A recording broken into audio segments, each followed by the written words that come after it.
share ko pala sa inyo, nag-retire na yung HJC i70 natin. Sumakto pala, nakalimutan kong laban yung last week yung yung spy natin.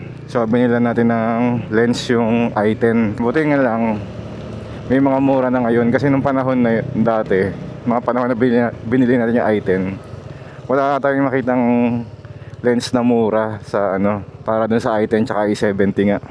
So binilan natin, so okay na siya, maganda na. Pero ang doon, pagka naisip ko, yung tatlong active natin na helmet, kung minsan nahihirapan pa tayo mag palit-palit, lalo na pag nakalimutan laban, tapos nag-uulan nga, di ba? So sabi ko dapat tatlo yung, since nag-retire si i70, dapat may kapalit yun para tatlo pa rin sila sa rotation. Ito yung mga nag-retire, pakita ko sa inyo. Yung pinakamaliit na shell dyan, yung LS2 rookie. Maganda yan, yung rookie na yan. Kaso hindi kasi siya dual visor. Tapos siyang Aston kay Macy's yan, pero ginagamit ko rin yan dati. Pagka, yun nga, isa rotation, pagka may nakalimutan laban. Yung modular yan. Yung libreng helmet kasi nung isang motor natin, hindi ko yung ginamit Ginamit ko lang yun nung kinuha ko siya sa kasa. After nun, matay na naman. Kung kailan paliko. Ayun, so kasi nga, kaya natin retire yon kasi lagpas 5 years na. Ay, ang buhay ng helmet, sinasabi 5 years, pero yan mga 7 years. Basta 3, 5, tsaka 7 years. Depende daw kung paano mo ginagamit. Pagka daily mong gamit yung isang helmet, so hindi dapat umabot ng 5 years yun kasi nag-expire nga yung EPS. So iniisip ko dati, like paano yung nasa shelf pagka binibenta, di ba? So pag hindi nabenta ng ilang taon, binili mo, logi ka kasi bawas na yung taon nun. Pero hindi pala ganun yun. Magsisimula yung bilang mo pagka sinuot mo na. Kasi pag hindi mo pa sinusuot yung liner niya, okay pa yun. Hindi pa nagagamit, hindi pa napawisan, hindi pa nainitan, ganun. Hindi pa nabasa. Pero kung sobrang tagal siguro, kailangan talagang mag-expire din talaga yung EPS liner nun. Pero mga 10 years, hindi pa nagagamit. Baka sira na EPS dun. Pwede pa naman yun, pero namatay na naman. Pwede pa naman yun, kaso nga lang hindi na siya ganun ka protected yung ulo mo pag natumba ka. Tsaka pag natumba pala, palit ka agad. Basta sumem lang ka sa helmet, tumama yung ulo mo, masisira yung EPS nun kasi nagawa na niya yung trabaho niya. O di ba, nahulog yung helmet mo, kung nahulog lang, okay lang yun, shell lang yun. Kasi pagka di ba minsan nilalagyan ng tubig, yung mineral water, minsan yung helmet, basta may nilalagay ka sa loob, tapos nahulog siya, yun, may chance na masira ang EPS nun kasi may laman siya na nahulog siya. So yun, kailangan mong palitan yun. Or kung may nakita ka nagpapalit ng EPS liner, pero applicable lang yun dun sa mga mga sobrang mahal na helmet siguro. Kapalitan mo EPS kasi nga sobrang mahal ng helmet mo. Pero kung kagaya sa atin, baka hindi na siguro kung sakali. So yun, research tayo kung ano yung pwede natin palit. Punta tayo sa Moto World dito sa Uptown nung pumasok tayo last week ba yun? Last week. Pala, nung tumitingin ako, binigay sa akin nung parang nag-a-assist sa Moto World. Kasi meron akong tinitignan na helmet. Sabi niya, sir, ito, tingnan nyo. Inabot niya sa akin yung LS2 Dragon. Tangina, muntik ko ng ang ganda. Kaso 20, hindi kaya. Pigil ako.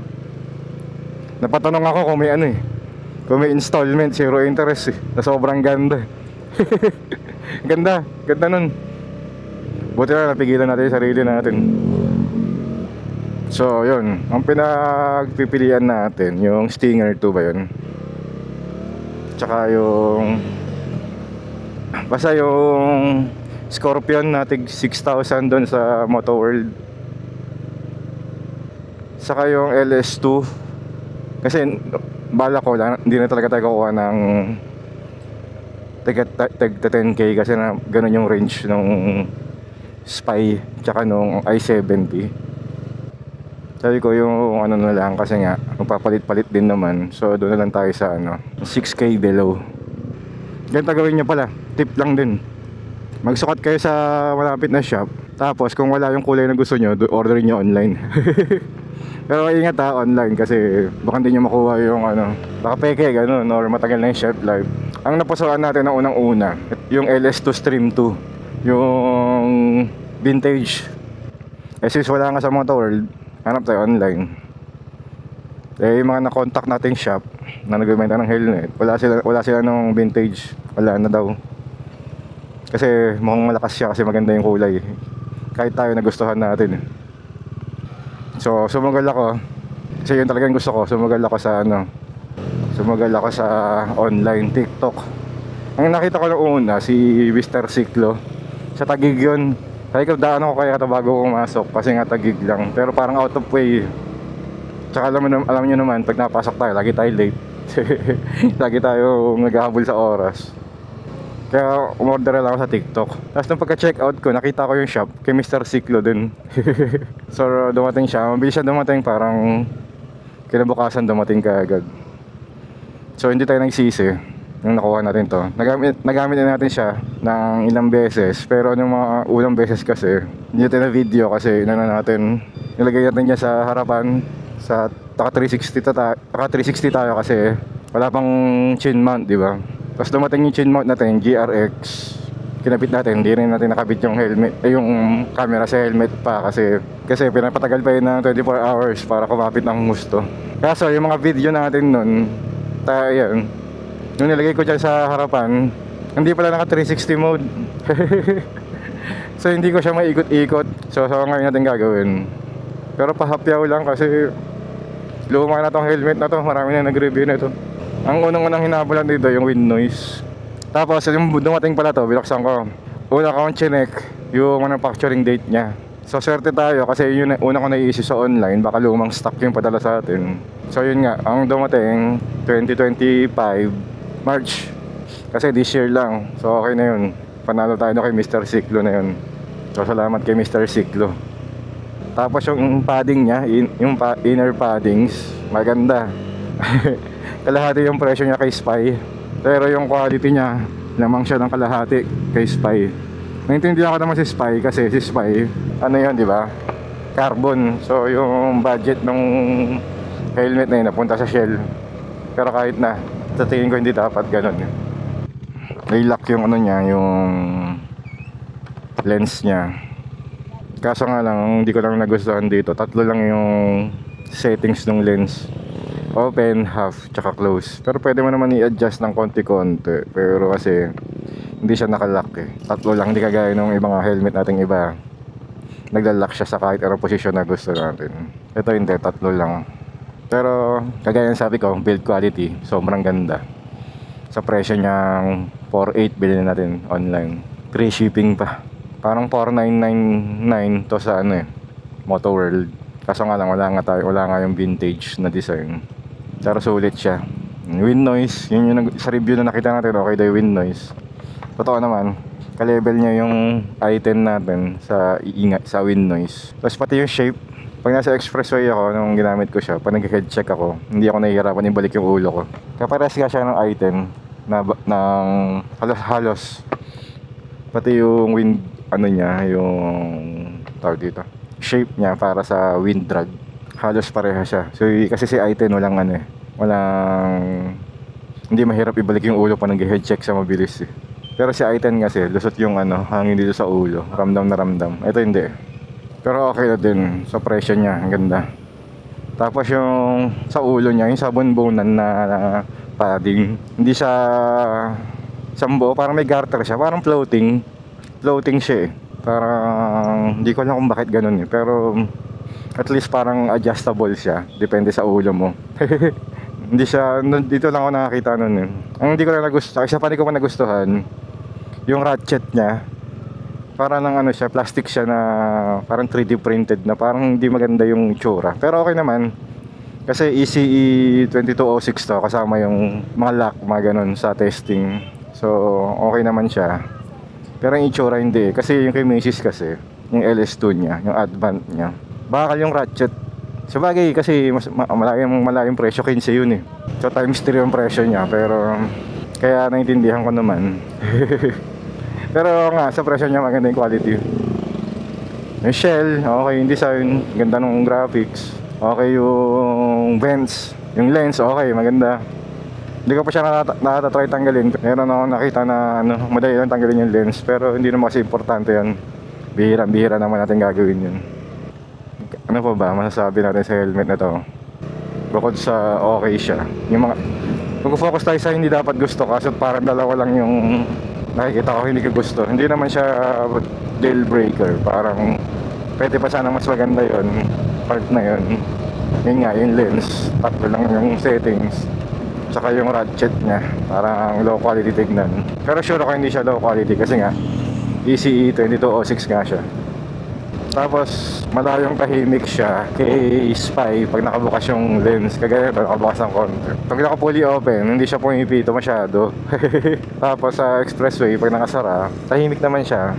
Pero nung isang beses na tinesting natin, may nakuha tayong clip na gumagana yung mic. Rinig pa rin yung wind noise, pero hindi kagaya nung sa Spy. Mas mahina talaga siya. Overall fit, okay naman. Yung large, pasok sa atin. Hindi nga lang siya kasi laki ni Spy ng butas. Yung field of view, mas maliit siya. Pero okay lang naman kasi normal size naman siya. Si Spy kasi yung maganda ron, ang laki talaga ng butas. Kitang-kita mo lahat yung paligid. Nakuha naman natin yung gusto natin na performance, lalo na sa expressway. Which is yung wind noise nga, hindi siya masyadong maingay. Iingay pa din, syempre, yung mga matahimik talaga pang na yun. Mga pang 20 plus kayo na yun. Wala tayong budget ng gano'n. Ito yung fitting, medyo masikip. Siyempre bago pa, pero yan talaga dapat. Yung Spy kasi natin, after ma-break in, luwag na nung padding. So pag lumilingon tayo, medyo gumagalaw. Lumalakas tayo ulan. Hindi pa naman maganda yung pakiramdam natin na umalis tayo. Medyo bumabara-bara na naman yung ilong natin. Lunes pa lang ngayon, hindi tayo nakatulog kaagad. Anong oras tayo nakatulog? Parang tanghali na. Kaya late tayo nagising. Dating gawi, pantalon lang yung may kapote. Akala ko kasi hindi lalakas eh. Okay, expressway. Nga pala yung lock nito sa helmet, nakakailang siyang buksan pag hindi ko makabisado. Kasi kailangan kong pindutin bago may angat yung helmet. Wala tayong helmet na ganun eh, kaya hindi tayo sanay. Uy, may nakamotor dun oh. Pero tayo dahan-dahan lang kasi one lane lang to. Tsaka wag natin i-shoulder the boy. Ah wala, hindi pala one lane. Siguro naayos na yung kabilang side. Ayan, nilock pa siya para hindi pumasok yung hangin. Kaso nag-fog. Nag-fog, ang hirap. Bukas natin konti. Bagal kasi yung takbo eh. Yan, hindi ko siya ma-adjust ng tama. Sa masara kasi tatlo lang yung settings ng lens. Mas maganda sana kung na open close ang konti. Nasa ko lang dito. Pero since bago nga helmet, hindi pa siya masyadong gas-gas. Well, wala pa siyang gas-gas. Kaya kahit basa or maliwanag, nakakita pa rin tayo ng konti. Hindi kagaya ng pagluma na medyo malabo na talaga yung lens. Ayun, samahan nyo na ako. So matesting natin tong helmet sa tubig pag umuulan. Since bago, okay lang kasi bago pa nga. Okay pa yung performance ng lens. Yan, top mo 90, 96. Rinig ko pa rin yung sound trip. Kung si Spy to, hindi ko na maririnig yung sound trip. Kaya ako lang lakasan. Uy, may pasalubong. Ano yan?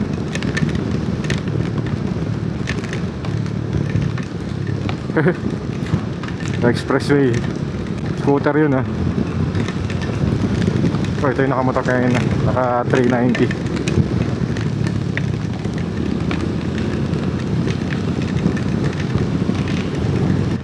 Parang may something yung clutch natin ah. Iba yung feeling pag pinipiga ako.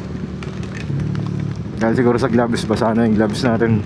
Kaya check lang tayo dito dahil muntik na tayo dito dati.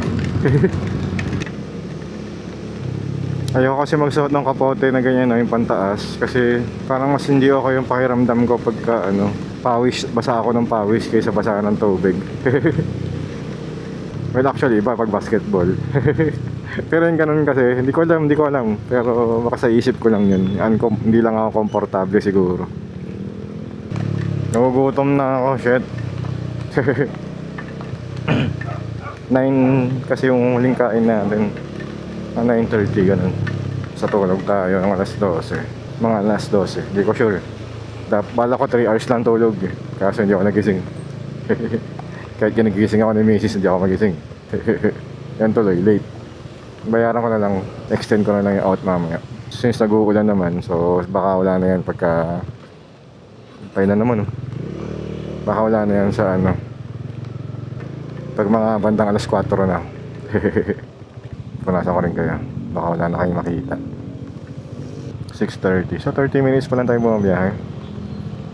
Kailangan ko ayusin na to. Ayaw na umilaw kahit tapiking ko. Dati parang touchscreen lang. Okay, expressway ulit. Nagpa-fog talaga. Yan, bukasan ni konti. Malamig kasi kaya mabilis ang fog. Ano lang dito, pansin ko, first time ko na ito siya na-test. Kasi nga naulan, yung patak ng ulan parang maingay. Parang mas malakas.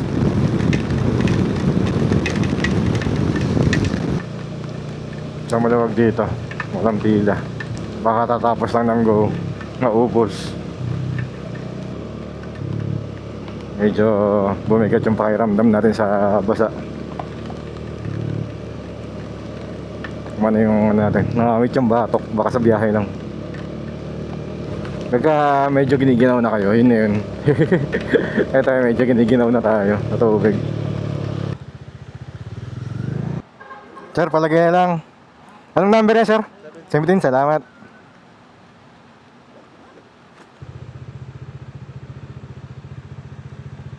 Ang ganda oh, GS. Ang laki. Okay, dito na natin tapusin. Sa office na tayo. Thank you ng matindi. Hanggang sa muli. Bye-bye.